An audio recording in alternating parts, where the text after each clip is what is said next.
Welcome बेटा part number 2 and chapter is forest society and colonisation. So इससे पहले बेटा हमने प्लांटेशन और डिफॉरेस्टेशन के बारे में पढ़ा और कॉलोनाइजेशन में कैसे वो एक्सटेंड हुआ। चलिए अब हम बात करते हैं राइज ऑफ कमर्शियल फॉरेस्ट्री। तो जो कॉलोनाइजेशन का टाइम बड़ी स्केल बेटा फॉरेस्ट क्लीन हुए उसके पीछे कमर्शियल फॉरेस्ट्री है। तो कमर्शियल फॉरेस्ट्री क्या होता है? ऐसे फॉरेस्ट को करना जो कमर्शियल हो, राइट। नेचुरल फॉरेस्ट की बात नहीं हो रही है। देखिए the previous section have been seen that the British needed forest in order to build ship or railway. तो उनको शिप बिल्डिंग और रेलवे के लिए नीड थी बेटा। The British were worried that the use of forest by local people and the reckless felling of the tree traders would destroy forest. अब उनको बड़ा डर था कि अगर लोकल पीपल और डिफरेंट ट्रेडर्स इनको काटेंगे तो बड़ी स्केल पे इनका लॉस हो जाएगा, right. So they decided to invite German expert Dietrich Brandis. बेटा इसको प्लीज यहाँ से फिर रिपीट करना, नोट करना, एनटीएससी में जो क्वेश्चंस आते हैं उनमें मेन है ये। तो यहाँ पे जर्मन कहाँ के थे? जर्मन एक्सपर्ट को बेटा हायर किया इन्होंने, डेट्रिच बेंडेस। 3 मार्क्स का लॉन्ग शॉर्ट क्वेश्चन भी बनता आपका ये। And made him the first inspector general of forest. इनको फर्स्ट इंस्पेक्टर जनरल बना दिया। ये भी काफी इंपॉर्टेंट क्वेश्चन है। जर्मनी के थे डेट्रिक बेंडेस और इनको first inspector general of forest बनाया। अब जैसे बेटा ये फर्स्ट इंस्पेक्टर जनरल बने तो इसके बाद बड़े चेंजेस आए इंडिया में। देखिए फटाफट। Brandis realized that the proper system had to be introduce to manage the forest. अगर हमें फॉरेस्ट को मैनेज करना है तो हमें एक सिस्टम ग्रो करना होगा, ठीक है। और वो सिस्टम क्या होगा, कैसा होगा, वो आगे डिटेल दिए। देखिए the forest and the people had to train. तो सबसे पहला उसने कहा ट्रेनिंग देनी होगी लोगों को। ये स्टेटमेंट बेस्ड क्वेश्चन आता है, इसकी पॉलिसी का देख लेना। ट्रेनिंग जरूरी है। साइंटिफिक साइंस ऑफ कंजर्वेशन की कंजर्व कैसे किया जाए, इस साइंस की हमें ट्रेनिंग देनी होगी। This system would be legal sanction. Second उसने बात की ट्रेनिंग के बाद लीगल सैंक्शन, इसमें लॉ फ्रेम करने होंगे हमें। Rules about the use of forest, कैसे इनको यूज करना है, has to be framed, rules बनाने होंगे। तो थर्ड इसमें रूल्स का आता है। Felling of tree and grazing had to be strictly restricted so that the forest could be preserve for timber production. अब सबसे बड़ा था कि जो फेलिंग ऑफ ट्री पेड़ वगैरह काटते हैं जो लोग या अपने पशु चराते ग्रेजिंग, उसको रेस्ट्रिक्ट करना था। तो रेस्ट्रिक्टेड मीन्स उनको उनसे वहां से अलग करना था, ठीक है, उनको मनाही करनी थी। तो ट्रेनिंग, लीगल सैंक्शन, रूल्स और रिस्ट्रिक्शन, ये 4 तरह से उसने बताया कि इस तरह से हम फॉरेस्ट को कंजर्व कर सकते हैं। आगे anybody who cut tree without following the system. अब सिस्टम के बिना अगर कोई कटिंग करता है तो उसके लिए हार्ड पनिशमेंट का ऑप्शन रखा गया, ठीक है। यहाँ नीचे देखिए बेटा, if you were a government of India in 1862 and responsible for supplying the railway with sleepers and fuel on such a large scale, what were the steps you would have taken? क्या करेंगे? देखिए ये आपका ही question है ऐसा। इसमें एक question है यहाँ पे देख लेना, जो एक पास है कमर्शियल फॉरेस्ट, उसकी पिक्चर दी है बेटा। वैसे हमारे हिमालय में भी कई जगह आपको यही पिक्चर दिखेगी, पर ये पिक्चर अभी इटली की दी है बेटा। देखिए पॉपुलर फॉरेस्ट टस्कनी इटली के हैं बेटा। ये पॉपुलर फॉरेस्ट, पॉपुलर ट्रीज से रिलेटेड है। Popular forest are good mainly for timber and they are not use of leaves. Not बेटा वर्ड देखना, वॉट, ये लीव्स के लिए, फ्रूट के लिए, इन अदर पर्पस के लिए यूज नहीं होते हैं। इंडिया में जो फॉरेस्ट है वो हमारे मल्टीपल यूज है। हमारे जो ट्राइबल पीपल उनके बहुत यूज हैं, उनकी पत्ती, उनकी जड़ें, उनसे दवाई, उनसे गोंद, बहुत चीज लेते हैं, उनसे ऑयल वगैरह।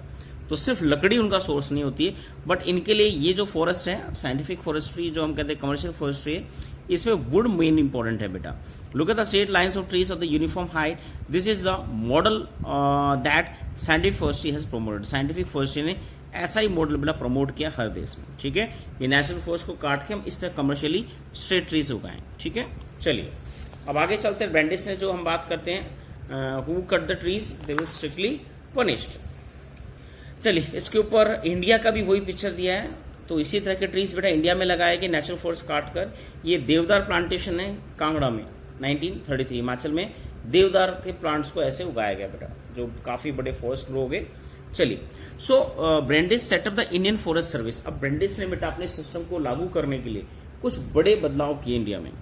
तो सबसे पहले उसने फॉरेस्ट सर्विस स्टार्टअप की बेटा, इंडियन फॉरेस्ट सर्विस 1864। ये मैथ्स कॉलम में बहुत बार आया बेटा, 1864, right. And help formulate to Indian forest act, कानून बनाए। जैसे पीछे लॉ की बात करें, 1865 में बेटा इंडियन फॉरेस्ट एक्ट बना। The imperial forest research institute was setup. इसके लिए फिर एक इंस्टीट्यूट सेटअप किया गया देहरादून में, इंपीरियल फॉरेस्ट रिसर्च, जहां पर रिसर्च होनी शुरू हुई कंजर्वेशन, नए पेड़ पौधों के लिए, ठीक है।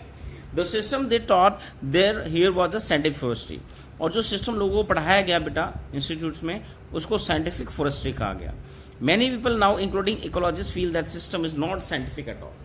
बट बाद में हम कहते हैं आजकल जो बाद में हम कहते हैं आफ्टर इंडिपेंडेंस हम जो इनके रिजल्ट देख रहे हैं बेटा फॉरेस्ट को जो कन्वर्ट किया गया, इसके बेसिस पे ये कहा गया कि ये साइंटिफिक नहीं था, इसमें कोई भी साइंटिफिक चीज नहीं थी, सिर्फ नाम साइंटिफिक फॉरेस्ट्री था। तो ऐसी क्या कमियां थी साइंटिफिक फॉरेस्ट्री में, आगे देखिए दिया है। In scientific forestry natural forest which were lot of different type of trees were cut down. तो साइंटिफिक फॉरेस्ट्री में क्या था, जो नेचुरल फॉरेस्ट को काट दिया गया जिसमें डिफरेंट टाइप के फॉरेस्ट ट्रीज थे। In their place one type of tree was planted in straight rows. अब एक ही टाइप के ट्रीज स्ट्रेट रोज में लंबी कतारों में बेटा लगा दिए गए। दिस इज कॉल्ड प्लांटेशन, इसको प्लांटेशन कहा गया। जैसे हम अपने फसलें उगाते हैं ऐसे ही पेड़ों को उगाया गया। Forest officially surveyed the forest and estimated the area under different type of trees and made working plans for forest management. अब इनका सर्वे किया गया, कितने प्लांट है, कितना एरिया है, कितने एरिया में फॉरेस्ट हमने ग्रो किया है, उनको मैनेज किया गया। And they plan how much, और उन्होंने प्लानिंग की इसकी, how much of plantation area cut every year, हर साल हम कितना फॉरेस्ट काटे जिससे हमें रेगुलर सप्लाई हो सके। The area cut was then to be replanted, और जो काट जाता उसको रीप्लांट, फिर दोबारा बड़े पेड़ लगाए जाते थे। So that it was ready to cut again in some year, और कुछ सालों में जब आगे के फॉरेस्ट कट जाए तब उनकी टर्न आ जाए तो उनको रेगुलर बेटा इन ट्रीज के जो टिम्बर है इसकी सप्लाई होती रहे। ये उनका बड़ा एक इंपॉर्टेंट वर्क था। चलिए आफ्टर बेटा इसमें जो कमी है वो यही थी, मिक्स फॉरेस्ट को काट कर यहाँ सिंगल ट्री उन्होंने उगाना शुरू कर दिया। देखो यहाँ राइट साइड में एक पिक्चर दी है बेटा देहरादून इंपीरियल फॉरेस्ट स्कूल की, दिख रहा है आपको, ये ब्रिटिश टाइम में सेटअप हुआ था देहरादून में।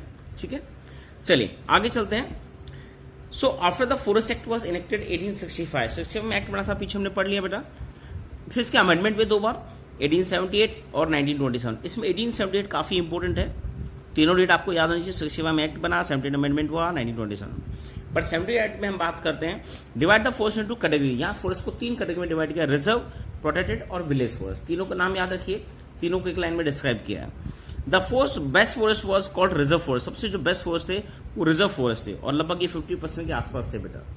Villages could not take anything from this forest, यहाँ एंट्री बंद थी, कुछ ला ले जा नहीं सकते थे, हंटिंग बैन थी, कलेक्शन बैन था, कुछ भी नहीं कर सकते, ना ग्रेजिंग कर सकते। Even for their own use, अपने यूज के लिए बेटा वो कोई एक्टिविटी नहीं कर सकते यहाँ। फॉर हाउसिंग, हाउस बिल्डिंग और fuel they could take wood from protected village forest. अब टोटल पॉपुलेशन सिर्फ इन दो फॉरेस्ट पर डिपेंड होगी, प्रोटेक्टेड और विलेज फॉरेस्ट, और इनमें भी बेटा परमिशन चाहिए थी। ठीक है, चलिए how were the lives of the people affected. अब हम बात करते हैं इन जो फॉरेस्ट एक्ट बने इनसे लोगों की लाइफ कैसे अफेक्ट हुई, तो उसको समझने के लिए यहाँ दो पैरा दिए हैं बेटा। देखिए फर्स्ट तो foresters and villagers had been different idea of the good forest. अच्छा फॉरेस्ट क्या हो बेटा, इसका आइडिया दोनों का डिफरेंट था। विलेजेस के अकॉर्डिंग हम बात करें wanted forest with mixture of species, villages को मिक्स स्पीसीज चाहिए थी। क्यों, उनसे उनकी डिफरेंट डिमांड सेटिस्फाइड होती थी, नीड सेटिस्फाइड होती, राइट। फॉर एग्जांपल उनको फ्यूल मिलता था, फॉटर मिलता था, लीव्स मिलती थी, फ्रूट, बेरीज, बहुत चीजें, ऑयल वगैरह मिलता था। The forest department on the other hand, forest department के हिसाब से गुड फॉरेस्ट क्या है, wanted tree which are suitable for building ships and railway. तो शिप्स और रेलवे के लिए जो लकड़ी प्रोवाइड करे वो उनके लिए गुड फॉरेस्ट था। तो ये एक प्रकार 3 मार्क्स में कहा था, what do you mean by good forest according to foresters and villagers. ठीक है, यहाँ न्यू टर्म दी है बेटा, साइंटिफिक फॉरेस्ट्री की ही दी है। A system of cutting trees control by the forest department in which old trees are cut and new ones planted. चलिए तो हम ये लास्ट में ये पढ़े थे बेटा, शिप्स एंड रेलवे ये बिल्ड कर सके ऐसे बेटा उनको ट्रीज या ऐसे फॉरेस्ट अच्छे लगते थे, they are good forest according to Britishers और foresters. They needed trees that could provide the hardwood, वो ट्री अच्छे थे जो हार्डवुड प्रोवाइड करे, टॉल और स्ट्रेट हो। So particular species of teak and sal were promoted and other were cutted. तो इन्हीं दो ट्रीज को ज्यादा प्रमोट किया, टीक और साल, और कुछ जगह देवदार बेटा। ठीक है, ऊपर पिक्चर दी है बेटा एक महुआ ट्री की जो काफी फेमस था इंडिया में। ठीक है, इसका ऊपर पिक्चर दी है और कुछ लोग कलेक्ट कर रहे हैं उसको। ठीक है, देखिए कलेक्टिंग महुआ, इसको मेडुका इंडिका बेटा, बॉटनिकल नेम इसका madhuca indica. Okay, villages wake up the before dawn and go to the forest to collect the mahua flowers. तो सुबह उठते लोग इसके फ्लावर कलेक्ट करते थे which have fallen on the forest floor. So महुआ जो पेड़ है बेटा काफी इंपोर्टेंट ट्राइबल्स के लिए। महुआ ट्रीज आर प्रेसियस, बहुत इनको प्रेसियस माना जाता है क्योंकि ये बहुत सी इनकी डिमांड पूरी करता है। Mahua flowers can be eaten, इनके फूलों को खा सकते हैं। यूज टू मेक एल्कोहल, इससे एल्कोहल बना सकते हैं। And the seeds can be use to make oil, इनके सीड से ऑयल निकलता है। ठीक है, तो ये मल्टीपल यूज है, काफी इंपॉर्टेंट है। चलिए अब हम बात करते हैं बेटा फॉरेस्ट की। So in forest area people are forest product use forest products.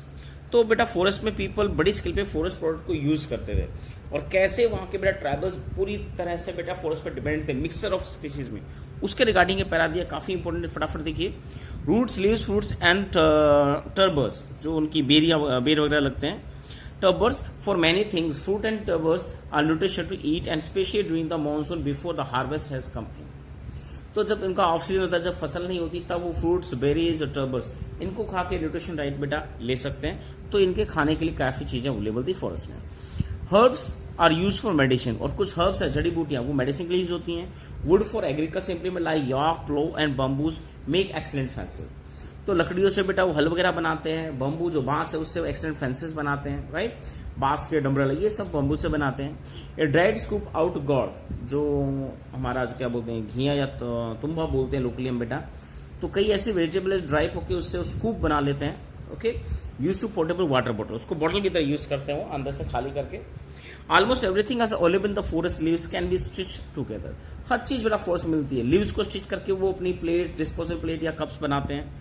और स्यादी, ये बोनिया वलाई, क्रीपर है बेटा, लता है, बेल कह सकते हैं हम, can be use to make rope, इसी बेल से ये अच्छी स्ट्रॉन्ग रॉप्स बनाते हैं।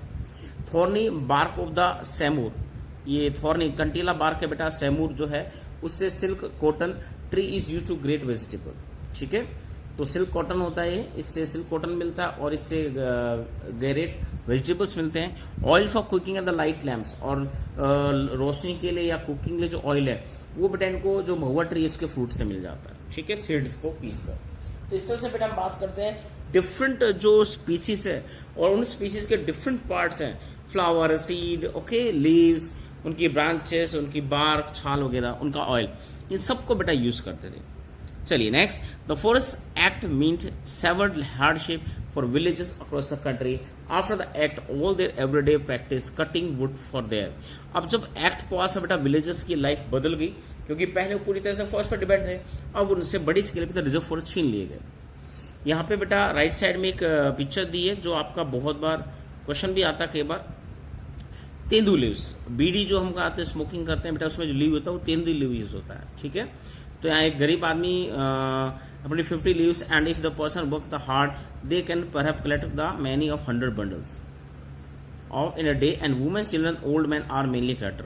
तो बेटा देखिए, जो वर्किंग क्लास है वो तो एक्चुअल और दूसरे वर्क में लगी रहती है, पर बच्चे, महिलाएं और बुजुर्ग बेटा इस तरह के तेंदू लीव्स कलेक्ट करते हैं और उससे वो अपनी अर्निंग कमाते हैं, ठीक है। तो तेंदू लीव्स हमारी जो बीड़ी वगैरह उनकी फॉर्म बनाने में काम आता है। चलिए नेक्स्ट पैरा में आते हैं। Houses, grazing cattle, collecting food, roots, hunting and fishing become illegal. तो नया एक्ट जब पास हुआ तो उनकी सारी एक्टिविटी बेटा बैन हो गई, चाहे वो ग्रेजिंग हो, पशु चराने की हो, कलेक्टिंग फ्रूट की हो, हंटिंग हो, फिशिंग हो।